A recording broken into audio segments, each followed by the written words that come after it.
ప్రజల ఆలోచనలకు అనుగుణంగా ప్రజాప్రభుత్వం పనిచేస్తుందని ప్రభుత్వ విప్ ఆది శ్రీనివాస్ అన్నారు. వేములవాడ అర్బన్ మండలం బొజ్జపల్లి గ్రామంలో బతుకమ్మ తెప్ప నిర్మాణ పనులకు ఆది శ్రీనివాస్ భూమి పూజ నిర్వహించారు. స్పెషల్ డెవలప్మెంట్ ఫండ్స్ నుంచి మంజూరైన నిధులతో కుల సంఘాల భవనాలు నిర్మిస్తున్నామని వాటికి సంబంధించిన ప్రొసీడింగ్స్ పత్రాలను అందజేశారు. మహిళా సంఘ భవనం, ముదిరాజ సంఘ ప్రహారీ గోడ, బతుకమ్మ తప్ప పనులకు భూమి పూజ నిర్వహించారు. ఎన్నికలలో ఇచ్చిన ప్రతి హామీని నెరవేరుస్తూ ప్రజాప్రభుత్వం ముందుకు వెళుతుందని తెలిపారు. కార్యక్రమంలో పలువురు కాంగ్రెస్ నేతలు, కార్యకర్తలు, గ్రామస్తులు ఉన్నారు.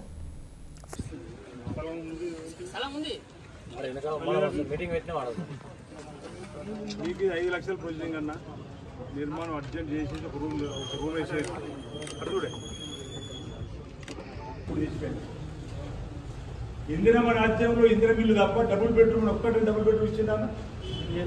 వేములో పక్క పెట్టు ఉంటాను. ఏ ఒక్కరు ముందుకు రాదు. ఎక్కడ ఇప్పుడు మనం వచ్చిన తర్వాత ఎన్ని ఇళ్ళు కడుతున్నారు మీరు చూసారు కదా. వేములో పట్టు పక్కన గిట్ట ముప్పు గ్రామం స్పెషల్ ప్యాకేజ్ చూస్తే 4,696. మన నియోజకవర్గం 3,000 పెన్షన్కి వచ్చినాయి. 5 లక్షలు ఇస్తాను 4 వేలు ఇస్తాను కదా. ఇప్పుడు వేరే పట్టణంలో ఇంచుమించు కిరాయిదారు కమిషనర్ గారు గత 10 రోజుల నుంచి ఎక్సర్సైజ్ చేస్తాము. ఇందిరమ్మ కమిటీ సభ్యులతో మాట్లాడుతున్నాడు. ఏదైతే గత 10 ఏళ్ళ నుంచి వేములవాడలో మీకు కిరాయి ఉంటున్న మాకు అడుగు స్థలం లేదని చెప్పంటే 2,000 పైచీలు బహుశా 2,600 మంది వెళ్తారని చెప్పని ఒక ప్రాథమిక అంచనా వేస్తున్నాం.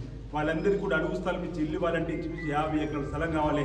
ప్రయత్నం చేస్తూ ఉన్నాం. 40 నుంచి 50 ఎకరాల స్థలం తీసుకొని వేములవాడలో అడుగు స్థలం లేని వాళ్ళందరికీ కూడా అడుగు స్థలం ఇచ్చుకుంటూ 5 లక్షలు ఇచ్చే కార్యక్రమాన్ని కూడా ముందుకు పోతున్న తరుణం. అంటే పేదలకు అండగా నిలబడాలని చెప్పి చేసినటువంటి ప్రయత్నం ఈరోజు సర్కార్ చేస్తున్నటువంటి సందర్భం చెప్తూ ఈరోజు సన్నకారు చిన్నకారు రైతులు ఎకరం 2 ఎకరాలు 3 ఎకరాలు 4, 5 పోసి ఇక్కడ ఉన్న వాళ్ళందరూ కులానికి ఎవరైనా వేసే చేసిన రైతులే అందరికీ భూములు ఉన్నాయని అనుకుంటున్నాను. ముదిరాజు సంబంధించి అనేక మంది పట్టప్రతినిధులు మీరందరూ కూడా పట్టణంలో సగభాగం పరిచయాలున్నటువంటి మీరు సందర్భం వచ్చినప్పుడు మీరు కూడా అభివృద్ధిలో భాగస్వాములై మాట్లాడడానికి ఇవ్వడానికి కోసం చెప్పే ప్రయత్నం చేస్తూ మాట్లాడుతున్నారు. ప్రతిరోజు టీవీలో చూస్తూ కావచ్చు, కానీ వాళ్ళు చెప్పేది వీళ్ళు చెప్పేది ఏంది? అప్పుడు వాళ్ళంతా అభివృద్ధి ఒకరిద్దరు రోజు టీవీ చూడగానే ఏం చేసినాం చెప్పనమాట.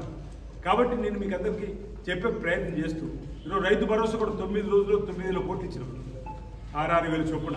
ఈరోజు ఇంక ఇవ్వాల్సింది పెన్షన్ కొత్తగా ఇవ్వాలి, 2-4 చేసుకోవాలి. అది కూడా ఆర్థిక పరిస్థితిని బట్టి రేవంత్ రెడ్డి గారు చేయడానికి కోసం సిద్ధం. అది కూడా చేసినట్టు అన్ని కార్యక్రమాలు చేసుకున్నట్టే. అది కూడా భవిష్యత్తులో తప్పదు. కాంగ్రెస్ పార్టీ మాటిస్తే తప్పది. అది కూడా పెన్షన్ కూడా పెంచుకునే పరిస్థితి ఉంది. అది కూడా చేసుకునే సందర్భం ఉంటుందన్నమాట. ఈ సందర్భంగా మీ అందరూ కూడా చెప్పే ప్రయత్నం చేస్తూ రాష్ట్ర వ్యాప్తంగా అనేక కార్యక్రమాలు ఈరోజు గోదావరి బేసిన్ కానీ కృష్ణా బేసిన్ కానీ మన తెలంగాణలో 4 లక్షల